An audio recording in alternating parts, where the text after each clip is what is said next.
in the heart of the Zellery Empire, on a planet where light shimmered through crystal skies. A royal event was about to change everything. The princess had never shown her face to anyone, not even to her servants or guards. Her silver mask, elegant and smooth, had been a part of her since birth. The royal law said no one could see the face of the heir until the bonding ceremony. Only the chosen bondmate would see her true face. And only once before deciding to stay or walk away. Every suitor in the past had refused. They had all asked to see her face before bonding. And when denied, they left. No one dared to bond without knowing what she looked like. Rumors whispered she was cursed, or disfigured, or maybe not even a Zellery at all. And then came the human. Jake Morgan wasn't dressed like the other nobles. He wore a simple jacket, a calm expression, and eyes full of curiosity. He walked through the grand hall without fear, past royal guards and judging stares. When he reached the throne, he bowed slightly, not too low, not too proud. The princess sat silently, her mask catching the light like a mirror. Human. The elder counselor said, "You understand the rule? Once bonded, there is no turning back." "I understand," Jake replied. "And I don't care what she looks like." Gasps echoed through the hall. The nobles leaned forward, the guards tensed. The princess didn't move. The elder narrowed his eyes. "You don't care." Jake smiled. "I came to see her spirit, not her skin." The room fell silent. The princess tilted her head, just slightly. Her voice was soft, almost afraid. "Why would you say that?" Jake shrugged. "Because your eyes behind the mask, they didn't look cold. They looked tired, like someone who just wants to be seen, not judged, for the first time." Her fingers touched the edge of her mask, but stopped. The council shouted, "Enough. This is foolish, dangerous. Humans are impulsive and blind." Jake turned to them. "Maybe blind is better than cruel." The king, her father, stepped forward from the shadows. His tall frame towered over Jake, his voice deep and full of warning. "My daughter carries a legacy of blood, duty, and danger." Jake met his eyes. "And I carry a heart that doesn't scare easily." A low growl echoed from somewhere deeper in the palace walls. Something old, something watching. The princess stood up. "Slow and unsure, Jake," she said. "You don't know what I really am." "I don't need to," he answered. "I'll stay anyway." A soft humming began to rise in the air. The ancient markings on the walls began to glow. A symbol, 2 stars, locked in orbit, lit up above the throne. The old advisor, once silent, now whispered, "It's happening." After all these years, Jake looked around, confused. "What's happening?" The princess's voice shook. "This shouldn't be possible, not with a human." "Is that a bad thing?" Jake asked. Her eyes met his, and she gave the smallest nod. "Maybe." The council tried to stop the bond, ordering the guards forward, but the guards hesitated. Something was changing in the air. The palace trembled, not from fear, but from power, old and hidden. The mask glowed faintly as the princess reached up again, but this time, Jake gently took her hand, stopping her. "You don't have to show me," he whispered. She looked surprised. "Why?" "Because I'm already choosing you," he said, "and I don't need proof." Tears welled up behind her silver veil. No one had ever said that to her, not even her own people. She had always been a mystery, a burden, a rule. But now, she was a person. A pulse of light spread from her skin into the floor. The old energy accepted the bond, even without revealing her face. The ancient system had never seen this before, yet it allowed it. The elder counselor turned pale. This breaks our laws." The king didn't speak, but his fists were clenched. Jake turned to leave with the princess, not as a conqueror, not as a fool, but as someone who saw what no one else dared to see. Behind them, in the silent hall, the nobles whispered, "Why didn't she stop him?" Why did the mask glow? What power did he awaken? But none of them dared follow, because no one knew what the human had just unlocked. And the galaxy would never be the same again. The palace was quieter than usual, as if even the walls were unsure what had just happened. Jake had accepted the bond without ever seeing the princess's face. And somehow, the ancient seal had responded, recognizing the union as valid. It was something the elders had never seen before, and it terrified them. The council called for an emergency session, their voices echoing in the high hall of judgment. "He's dangerous," one hissed. "He broke tradition. He didn't even ask for her face," said another. "That's not love, it's madness." The king remained silent, his eyes staring at nothing. Deep in thought, meanwhile, Jake sat quietly on the balcony of his guest chamber. The Zalari stars above were strange but beautiful. Behind him, the princess stepped into the moonlight. Still wearing her silver mask, "I didn't think you'd stay," she said softly, almost like a ghost. Jake didn't turn around. "I'm not leaving, but you should," she replied. "The council hates you. My father doubts you, and I'm afraid of what's coming." Jake finally looked at her. "Are you afraid of me?" She hesitated, then shook her head. "No, I'm afraid for you." She sat beside him, folding her hands in her lap. "There is a law, older than the council, older even than my father's rule," she began. "If I bond without revealing my face, the bond is still accepted, but something else is triggered." Jake raised an eyebrow. "What is it?" She lowered her head. "The trial of essence." It sounded mysterious and dangerous. Jake asked, "What does it mean?" She explained, "You've chosen to love what you cannot see. So now the ancient energy will test if your heart is true. If I fail," he asked, "then you'll be erased," she whispered, "not killed, erased. Like you never existed." Jake took a deep breath, but he didn't flinch. "And if I pass, then the bond becomes unbreakable," she said. "Not even death can undo it." He thought for a moment, then smiled. "Sounds like a fair deal to me." She stared at him, confused. "Why aren't you angry? Or scared?" Jake shrugged. "Because I've faced worse things than magic trials like heartbreak." She laughed quietly, and for a moment, the fear in her faded. "You're strange," she said. "Good strange or bad strange?" "Both," she replied, and they sat in silence for a while. That night, as Jake tried to sleep, a soft voice echoed in his mind. "Human chosen," it said. "Prepare for the first trial." He sat up, startled. But no one was there. The room around him faded, and he was standing in a space filled with stars and shadows. A voice spoke again, louder this time.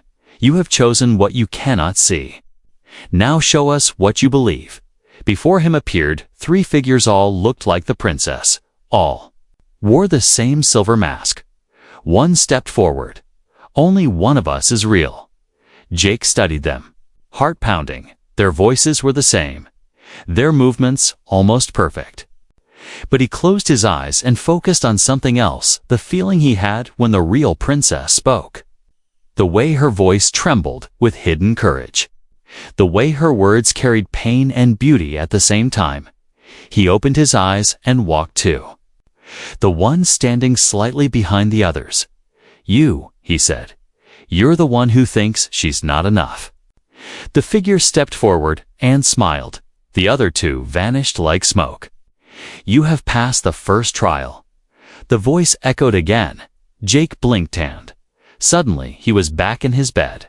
Sweating and breathless, the princess was there, sitting beside him, her hands cold and shaking. "You saw it, didn't you?" she asked. He nodded slowly. "Yeah, and I chose you." Tears filled her eyes. They won't stop at one trial. The next morning, the council gathered again, but this time, they looked nervous. They had felt the trial begin, seen the glow above the palace, and knew something old was awake again. Jake entered the hall beside the princess. calm but tired. The elder spoke. "Do you understand what you've done, human?" Jake replied, "Yes, and I'll keep doing it." Whispers rippled through the nobles. The king finally stood, his voice quiet but sharp. "If you pass these trials, the bond will stand, and you will become heir with her. And if I don't?" Jake asked. "Then the stars will forget you ever existed," the king said coldly. Jake looked at the princess. Her masked face turned toward him. "I'll take the deal," he said, behind the royal chamber. An ancient energy pulsed. The second trial was already waiting, and the human had no idea how deep the path would go. The palace walls were ancient, older than any living Zellari could remember. Most of the newer halls were built for beauty, with glowing crystals and floating lanterns, but deep below the throne room, where the light faded and the walls turned black, there were places even the royal family didn't enter anymore. Those places whispered secrets, and Jake was about to find one. It began with a dream. Jake woke in the middle of the night, heart racing, the taste of metal in his mouth.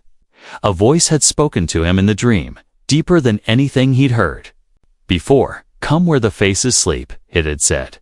He got out of bed and followed the strange pull in his chest. The halls were empty, the palace silent. Only the soft humming of energy stones lit his way.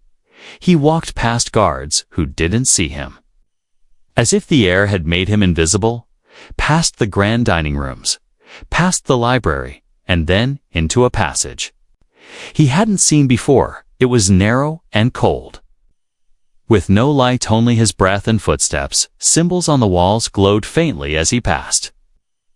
Like they recognized him, he walked for what felt like hours. Then the hallway ended in front of a tall, rusted door. Words were written across it in ancient Zellari script.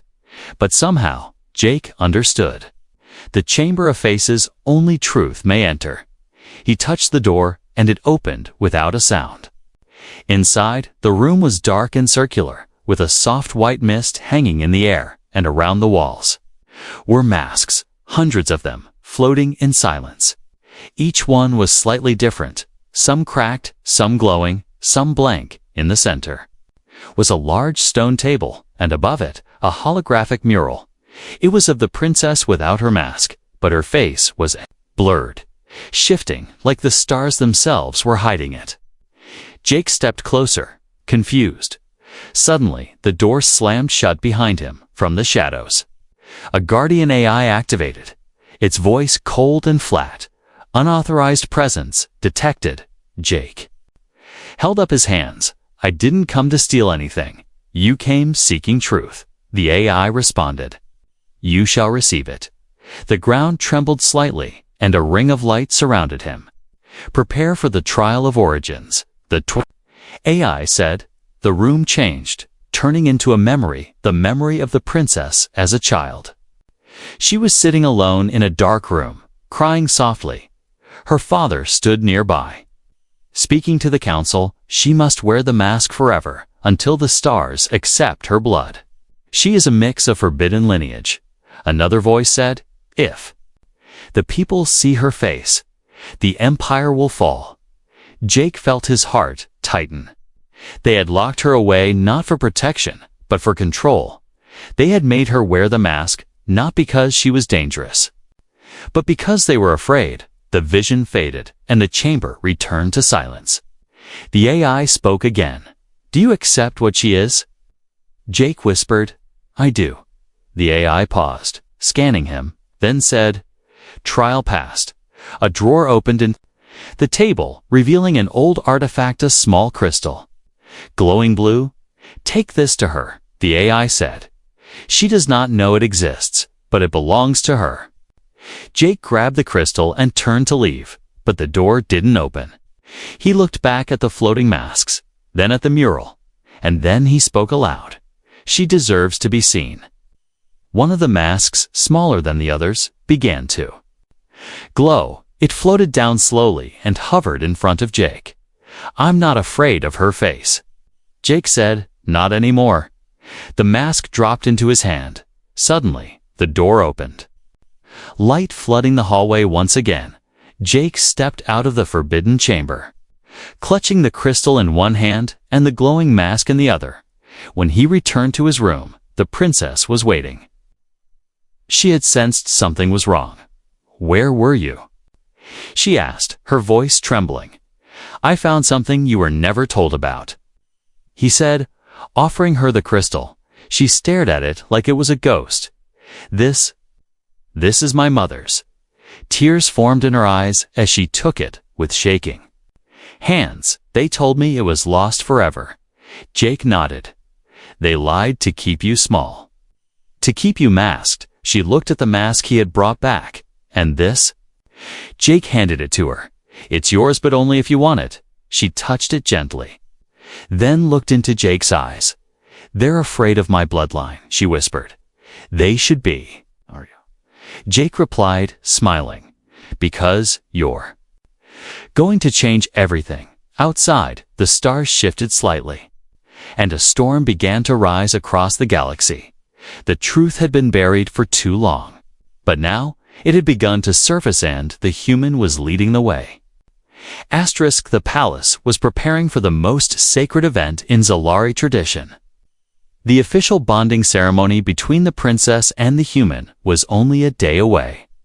All across the empire, nobles and emissaries were arriving in ships shaped like wings.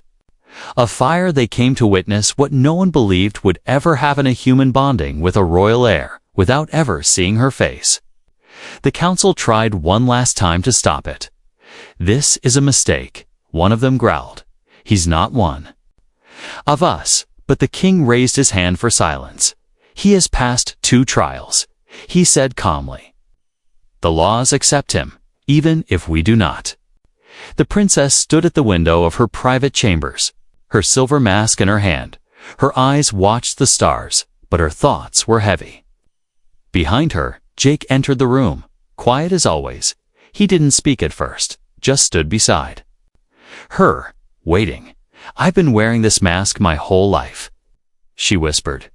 Jake looked at the mask, then at her trembling fingers. "You don't have to take it off," he said. "I never needed your face to love you." She smiled sadly. "But I need to take it off for me." Jake stepped back, giving her space. "You once said I looked tired behind the mask," she continued. "Do I still look that way?" Jake nodded gently. "You look like someone who's ready to stop hiding." The moment was quiet, soft, sacred. She lifted the mask and slowly pulled it away. Her hair fell like glowing strands of liquid silver, not quite like any Zalari. Her skin shimmered, not smooth like others, but patterned with flowing symbols that moved like light beneath water. Her eyes. Jake froze when he saw her eyes. One was deep violet, like the Zalari royal bloodline, but the other was gold, glowing and human. She was beautiful. But more than that, she was real. Not perfect, not flawless, but made of pieces from 2 worlds that had never meant to meet. He stepped closer, slowly, as if approaching a star too bright to touch. "You," he whispered. "You're not just Zalari." "No," she said. "My mother. She wasn't from this galaxy." Jake blinked, shocked. "Wait, not this galaxy." She nodded. "She came through a wormhole, injured, dying. My father saved her, and for a time, they loved each other in secret." Jake sat down slowly, trying to absorb it. "She died when I was young," the princess said. "And the council forced me to wear the mask to hide what they called an unholy blend." "They feared what you are," Jake said, "because they couldn't control it." She nodded, eyes moist with memory. "And now I fear what I might become." Jake stood, placing his hand gently on her cheek. "Then let's become it together," he said. "Whatever you are, whatever you're meant to be, don't face it alone." Tears spilled from her mismatched eyes. For the first time in her life, someone had seen her face. And didn't look away, didn't shrink, didn't question, didn't judge. He stayed at the ceremony. The grand hall was lit with galaxies of light. Floating stars spun around the ceiling. and the crowd held its breath. The princess walked slowly. Through the aisle, her veil pulled back, her face visible to all. Gasps and whispers spread like fire. She's part human. Is this legal? Her eyes, what is she? Jake stood at the altar, calm and steady. He held out his hand, and she took it. When they touched, a light burst from their joined palms, and a wave of energy pulsed through the hall. The ancient bond mark flared into the air, a spiral of 2 stars locked together. The royal bonding seal accepted them, not because of blood, not because of tradition, because of truth. The truth of a bond born without seeing. Without conditions, without lies, the king stepped forward. His face tight with emotion, he looked at his daughter for a long moment, then said, "The stars accept your bond." The council didn't speak, their power slipping away like sand in a storm. The people watched, stunned, divided, confused, but also curious. Outside the palace, the sky shifted. The energy from their union was not just symbolic, it was cosmic across the system. Ancient beacons lit up for the first time in centuries. Some old power had awakened with the acceptance of their bond. Jake turned to the crowd and said, "I didn't come here to challenge your laws. I came here because someone behind a mask showed me more heart than anyone I've ever known. If that makes me dangerous, so be it." The crowd was silent, stunned, unsure what to believe. But in that silence, hope began to grow. Hope that maybe love wasn't about faces, or bloodlines, or purity. Maybe it was about choosing someone, even in the dark, and for the first time in history. Someone had chosen without ever needing to see. The bond was sealed, but the storm had just begun. Jake and the princess stood at the center of the great hall, still holding hands. Their palms glowed where the ancient energy had accepted their union. But not everyone in the crowd was cheering. Some nobles remained frozen in disbelief. Others turned away in anger. One elder stepped forward, his voice sharp like a blade. "This is not a true bond," he said. "It is a mistake. A glitch in the sacred energy." Jake looked him straight in the eye. "The energy didn't seem confused to me," the crowd murmured, tension rising. The king raised a hand, and silence fell again. "This bond is now law," he declared. "And the stars have spoken," but his voice held no warmth. No pride, only duty. He looked at his daughter. But Jake noticed the way the king's hand trembled. Even her father wasn't fully ready to accept her truth. The princess felt it too. And her hand tightened in Jake's. Later, in the quiet of the royal garden, she sat with him beneath a silver tree. "I always thought the bond would make me feel free," she said. "But instead, I feel like I just lit a fire no one knows how to put out." Jake looked up at the glowing branches. "Maybe fire isn't always bad," he said. "Sometimes it clears the old to make room for new." She smiled, but her eyes held doubt. "They'll try to tear us apart," she whispered, "especially now that they've seen my face." Jake reached into his jacket and pulled out the small crystal he had taken from the forbidden chamber. "I found this for you," he said. "It's your mother's." Her breath caught, and tears filled her eyes again. "My father told me it was destroyed in the war," she whispered, "but this proves he lied." Jake nodded. "There's more going on than they want you to know." She held the crystal close to her chest, like a piece of her heart had just returned. "I'll never wear the mask again," she said softly. "And you'll never be alone again," Jake promised. That night, the castle walls echoed with new voices. Younger nobles and common citizens had heard what happened. Many were curious, some hopeful, and a few brave enough to speak out. They bonded without her. Showing her face, one said, and the stars still accepted it. "Maybe our old ways need to change," whispered another, but not everyone felt hope. Far across the city, inside a shadowed chamber, 5 elders stood in a circle, their robes black. their voices low and angry. "If the people begin to follow her," one said, "we lose control. Her bloodline threatens the entire balance." Another added, "She must be removed, and the human." Someone asked. The oldest elder looked at the flames. "He must be erased, back in the royal wing." Jake awoke to the sound of whispering outside his room.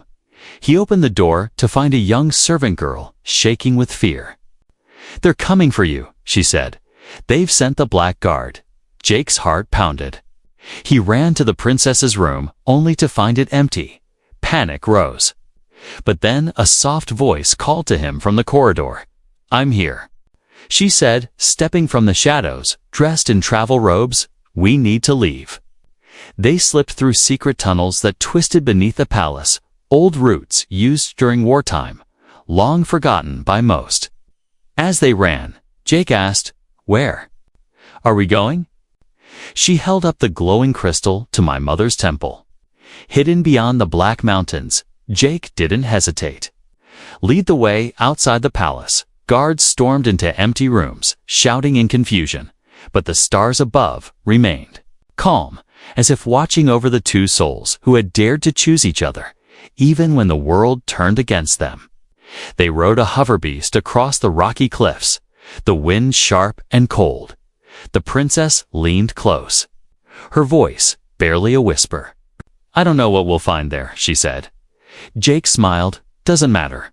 "Why?" "Because I already found you." She turned her head to hide her blush. But Jake saw it anyway, even after all that had happened. She still couldn't believe he chose her not because of what she was hiding, but because of what she was becoming. The ride was long but quiet. Together, they stared at the stars, no longer wondering what was out there. Because the real mystery wasn't the sky, it was love, and how it could rise, even in the shadow of a mask. The journey to the Black Mountains was long and quiet. Jake and the princess traveled through old lands, forgotten lands, places even. Maps refused to remember. Wind howled through the sharp peaks. And the stars above seemed to follow their every step. Neither of them spoke much. But they held each other's gaze often as if words were no longer needed. At last, they reached a valley hidden deep within the stone walls. There, built into the side of the cliffs, was the ancient temple of the Lost Mother, carved in black stone and glowing softly with light from within. The princess stepped forward slowly, holding the glowing crystal close to her chest. "The temple will only open if it recognizes your blood," Jake said. Standing beside her, she nodded, her voice quiet. "What I'm truly her daughter, it will. Let me in." She pressed the crystal into a small socket beside the giant stone doors. For a moment, nothing happened. Then suddenly, a soft humming began, and the doors opened slowly. A warm light poured out from inside, gentle and golden-like. Sunlight. Even though they were far from any sun, inside. The air smelled like old memories and fresh flowers. The walls showed carvings of a woman with eyes like stars and skin that shimmered like water. The princess touched one of the carvings, her hand. "Trembling, my mother," she whispered. "She was never a monster, never a threat." Jake stood beside her, watching the glowing walls. "She was a gift," he said. "And so are you." Deeper inside, they found a small chamber with an old machine still running. A voice spoke from it, soft, full of emotion. "If you are hearing this, my daughter, I have passed beyond." It was her mother's voice, saved in the temple for this very day. "I knew they would fear you, try to hide you. Because you are more than them," the message continued, telling the princess about her hybrid blood. "Her potential, her destiny. You will feel alone," her mother said. "But if someone chooses you without fear, you must trust them." The princess turned to Jake, her eyes full of tears. She knew. "She knew you would come," but peace did not last long. Back in the capital, chaos was rising.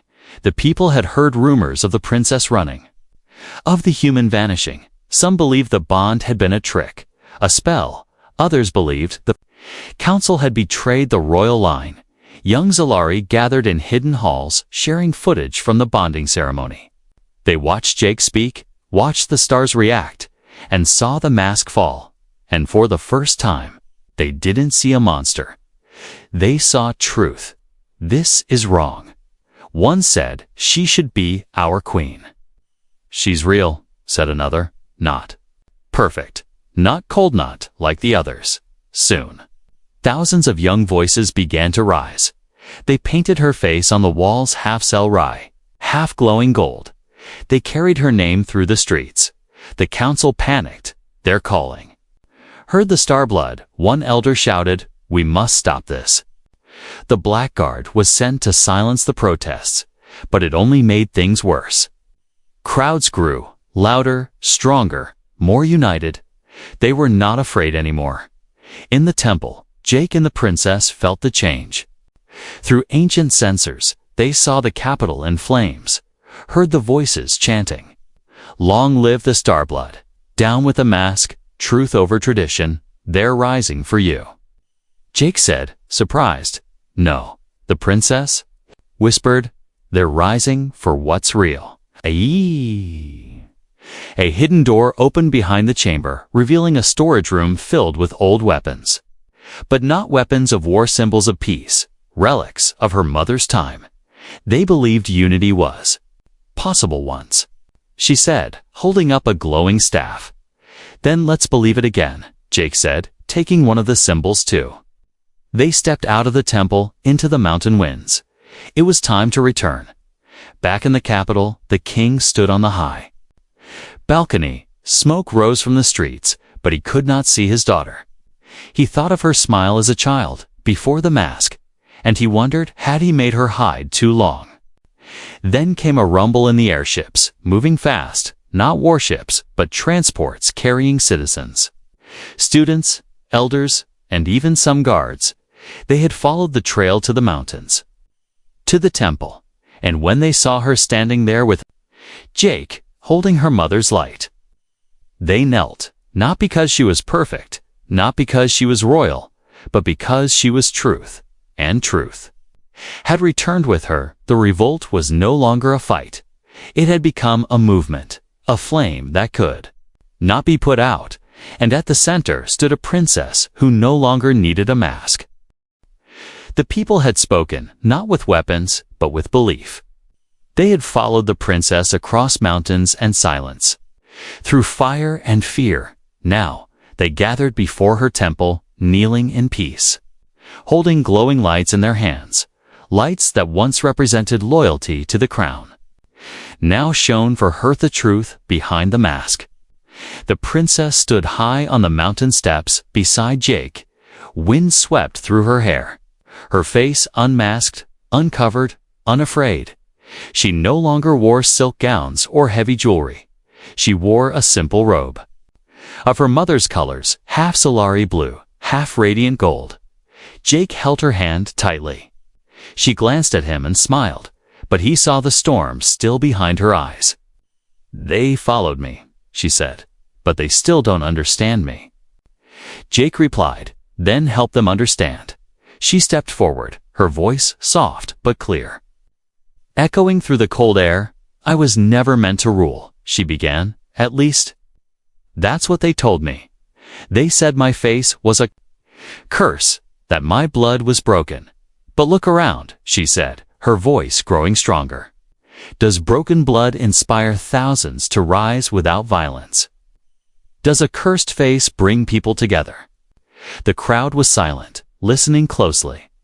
"I am not just Zalari," she said, "and I am not just what my mother was.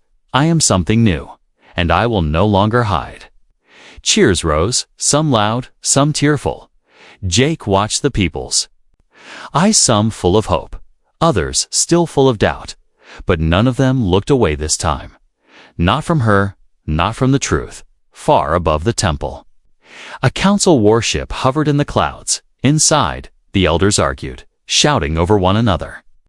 "She's creating a rebellion," one snapped. "She is uniting the people, something we've failed to do for centuries." Another said quietly, The king stood apart from them. Watching the images of his daughter, he remembered the day she was born, so small, glowing softly, different. He had loved her once, truly, before fear buried that love under law. Now, he saw her again not as a ruler, but as a light in the dark. She's not breaking the empire, he said. She's giving it a soul, down below. A signal light blinked from the crowd. A voice echoed from a soldier's communicator. The king is coming within minutes. A transport ship descended beside the temple. Guards rushed forward, but stood aside when they saw who walked out. The king, dressed not in his crown and robes, but in the dark armor of his younger days, he walked slowly toward the stairs. Alone, the princess saw him coming, and her breath caught. Jake whispered, "Do you want me to stay?"